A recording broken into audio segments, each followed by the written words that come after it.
Good morning from me in this glass of water that is the size of my head. That's great. That means that I'm healthy. That means that I'm living the aqua dream.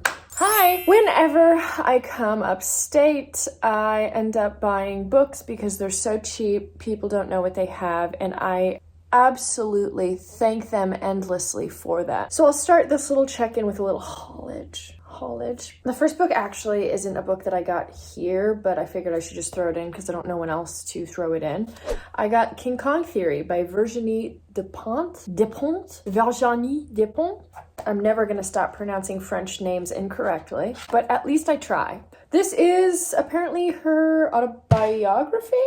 If you're not familiar with her, she is a French, in-your-face graphic writer. She's kind of badass, and that is a great cover. I've been wanting to get into her work, and I figured that I would start with this one first and foremost. This should be fun. I'm excited. I'm gonna read this after the book that I am currently reading, which I will get to after I show you the other books that I picked up. Okay, so I was at the Goodwill, which is my second home. Yes, it is. I'm moving in. It has a great book selection, and they are usually $1.99 if they're not on sale. So full price, $1.99. If they're on sale, they're like 50% off, which is insane and makes me wonder why I spend so much money on full price books. But I picked up two books. The first one was E.M. Forster, Room with a View. I've never read any Forster, and I feel like this is a good one to start with. It is the view of British society in the early 20th century, which I'm excited about. One of my really good friends, she loves E.M. Forster. She says that it is one of her favorite novelists, and I figured that I should pick it up. We'll see. And then, last but not least, I picked up The Idiot, which is exciting because this is actually an advanced reader's copy for $1.99 and it's signed. And I had to look up the author's signature to see if it matched with any online archives of it, and it did. So this is a signed copy to Stan. Yippee! Call me Stan, baby.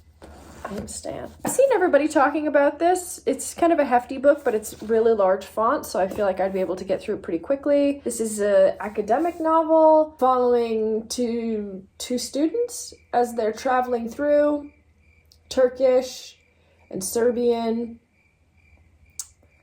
Yeah, sounds like something I quite enjoy. Sounds like I'll like this. I've only heard good things about this book, so I feel like it'll be like a great epic kind of summer read to get into. But $1.99 and signed, Stan. I love you, Stan, wherever you are, whoever you are. Thank you for your donation. And now I will get into the book that I am currently reading, which is Uncanny Valley, a memoir by Anna Weiner. This I've had for, I think, like 3 months now, so it is time that I check into this bad boy. I'm about halfway through. I'll probably finish this by today. It's not a hard read by any means. The version that I have has deckled edges, which I hate. I think they're criminal. So, hold on, I need some more water. Much better. So this follows Anna Weiner and her introduction into the world of technology in Silicon Valley as it's right on the precipice of becoming the lifestyle that we know it as today. It's good, she's talking about being on the outskirts of Facebook becoming a brand new technological advancement and Uber just becoming something that we accept as our day-to-day language and use. She is actually in a startup company that analyzes analytics, so taking things that we research as a consumer of the internet and applying it to ads and everything else that we just think is so totally crazy. Like when you think about socks and then all of a sudden socks come up as an ad on your phone, that's kind of what she's doing. So she's kind of the devil.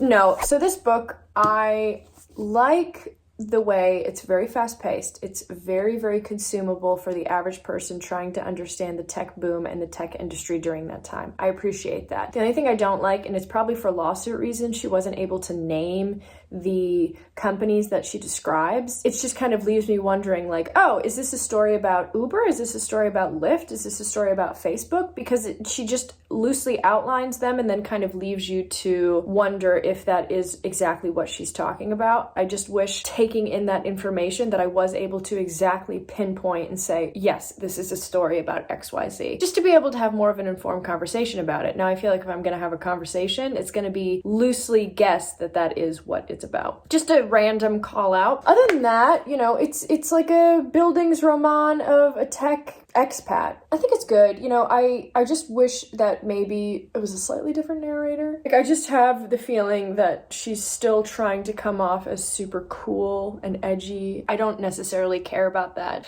I don't. I just want to know what the culture of working in a tech startup in Silicon Valley right as it was exploding was like. And when she does talk about that, she talks about it in a very good way. I don't know though. I'll let you know how it feels at the end. I just don't know if it's for me. I don't know if it's exactly my mode, if it's my jam. I don't know if I could spread this baby on toast and enjoy it. I don't know if it's my jammage. We'll see. Today I'm going to hit a little bit of the Berkshires. I'm going to hit some Massachusetts area. There are two authors' homes that I'm going to visit. One being more of an actual tour that I'm going to go into, and then the other just kind of like a drive-by. But I am excited to see those. We're going to do a little bit of an outside tourage today, and I'm very excited to take you along with me. All right.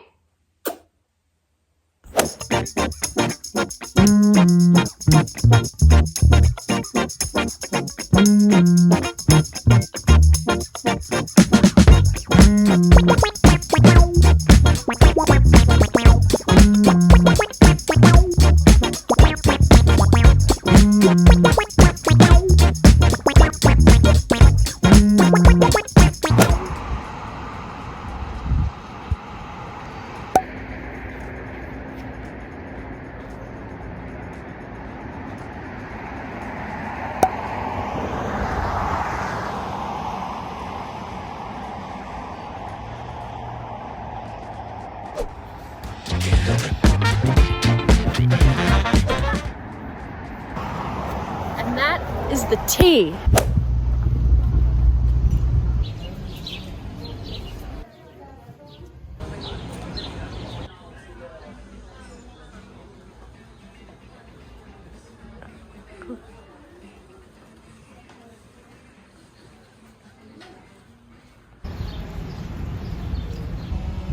Do I need anything?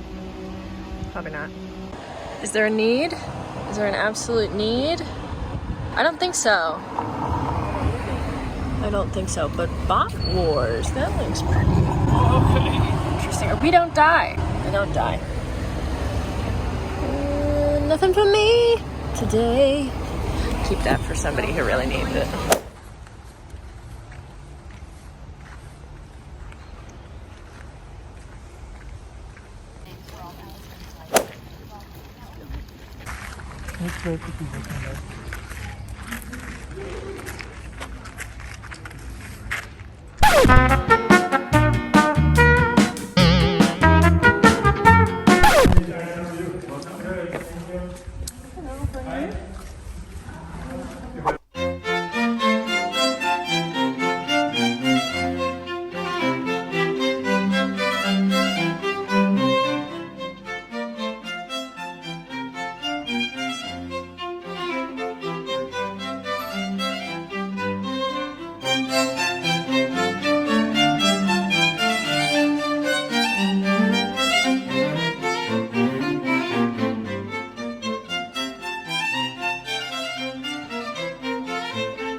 Oleg, what are your thoughts on the house? Incredible. It's stunning. Right now, Oleg and I are sitting on the chairs, and we have this back view to an almost unbelievable green pasture. It's like in a dream. I think I dreamed this last night. Did you, Oleg? Did you dream it last night? Oleg was dreaming about his shoes. More to come.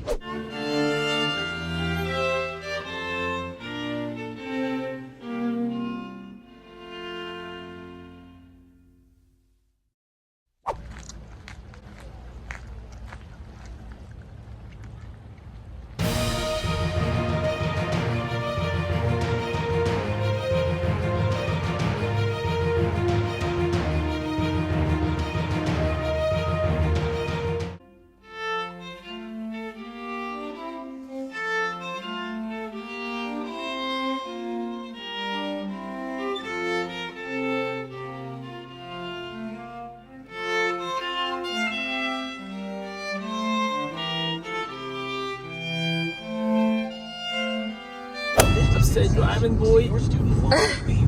Show them how beautiful it is.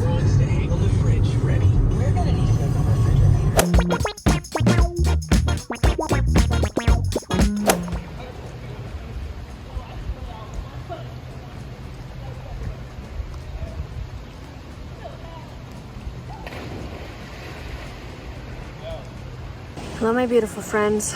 I am at the Dorset Quarry in Dorset, Vermont. Thinking about doing some cliff diving. Thinking about doing some cliff diving. I'm petrified of heights, so we'll see how this all goes. Oleg, any famous last words?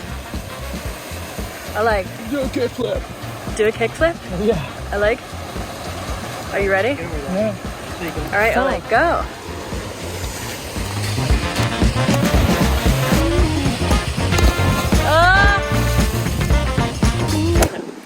Film it.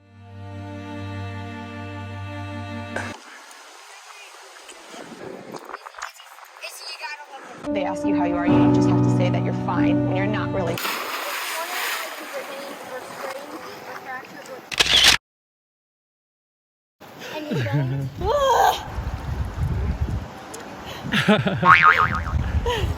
You literally jump like a frog. Right up my nose. Did it go up your nose? Yeah, of course. Hopefully it's no flesh-eating bacteria.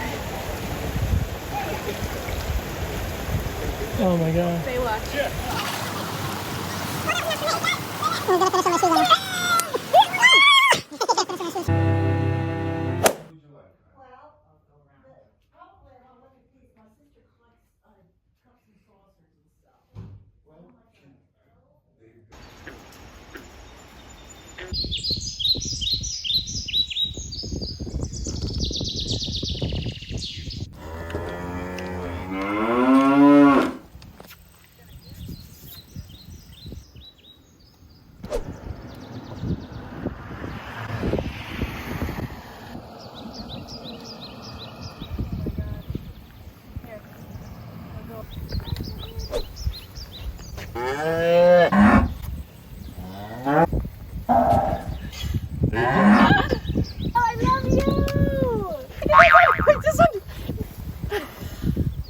Hey guys, welcome to my YouTube channel. Today we're going to be talking about cows.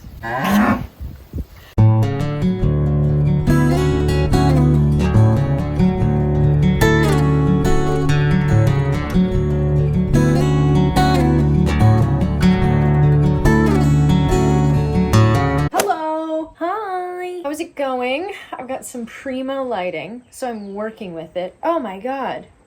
Look at that volume. Is it humidity? Yes, it is.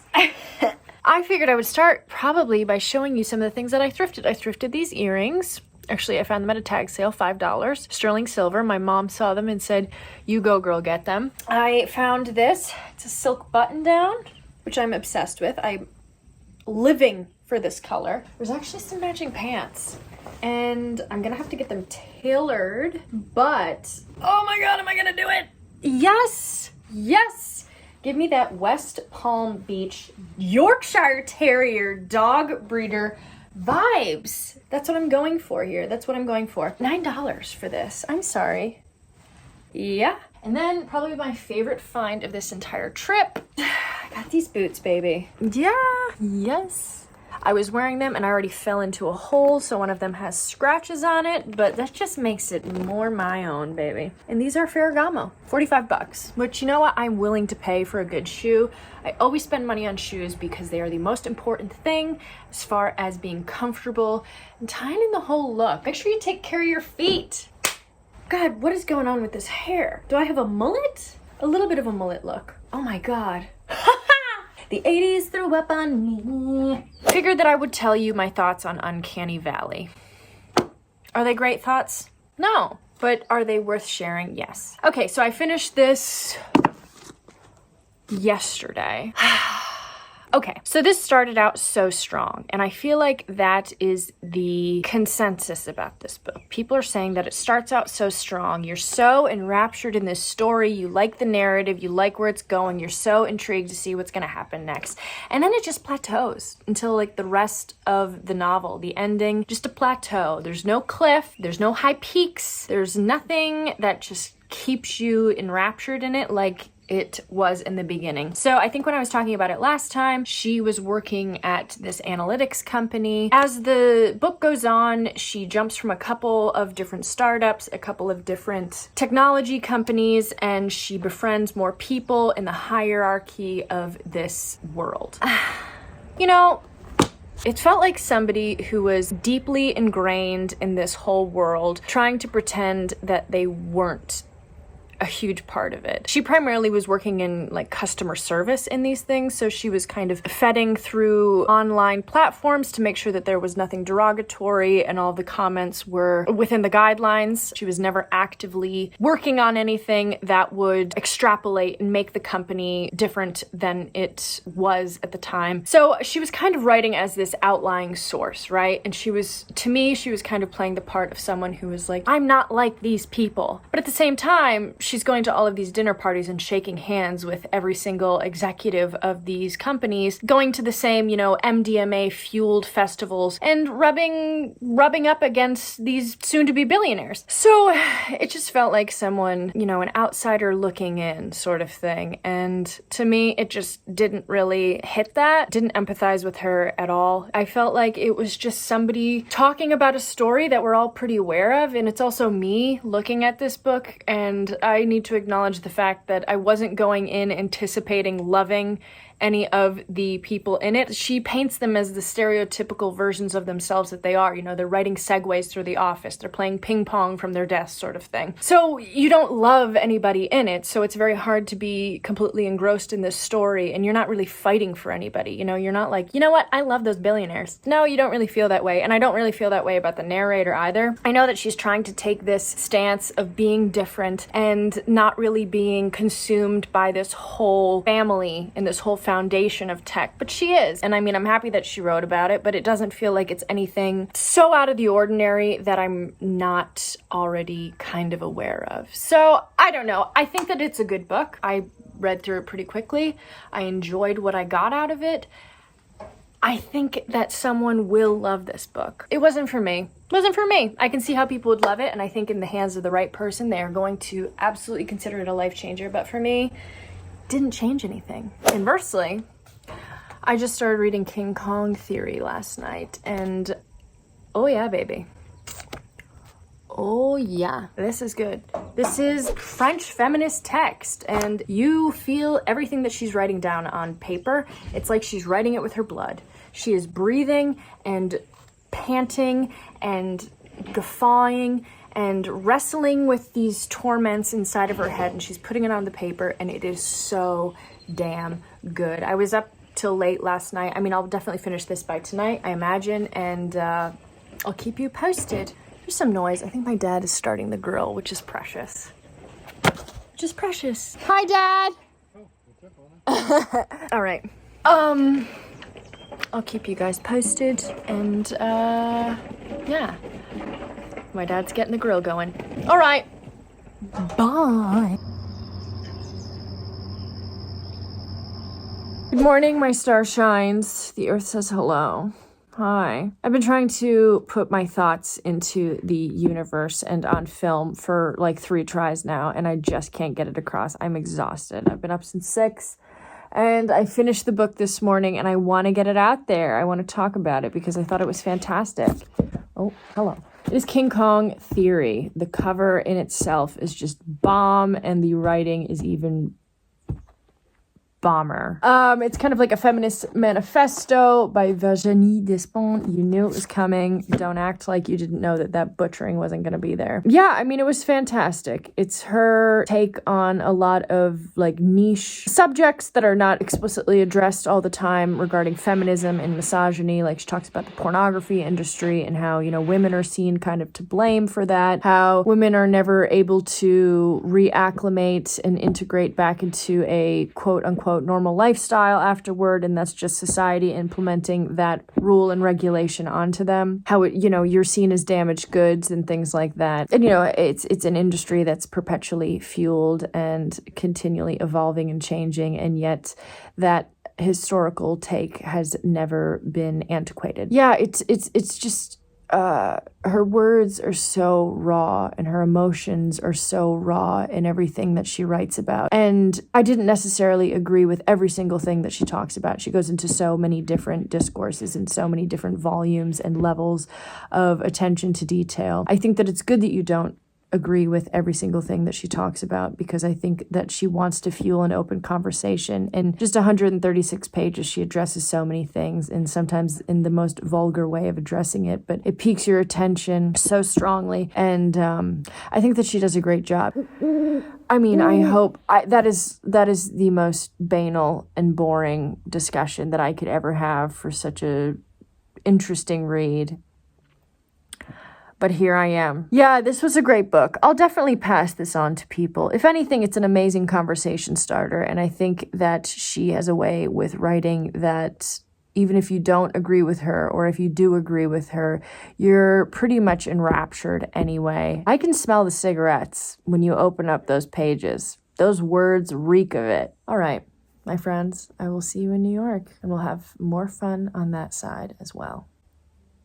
Bye-bye.